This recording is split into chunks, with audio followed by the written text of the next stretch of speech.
Hello everyone, in this video I'm going to show you how to return an order in Macy's. So all you need to do is open Macy's and then scroll down. You will find returns. You press on it, it will open this help center.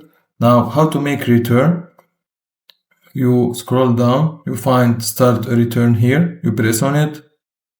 Now it will ask you start a return today for any item you purchased via the app, or gift returns, or you can see the frequently asked questions about the return. So let's say we choose this option.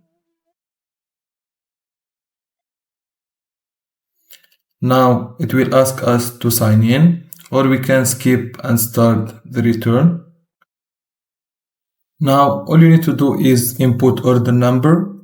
Was this order a gift or no? Verify your email or verify your phone number, and that's it. If you find this video helpful, don't forget to like and subscribe, and thank you for watching.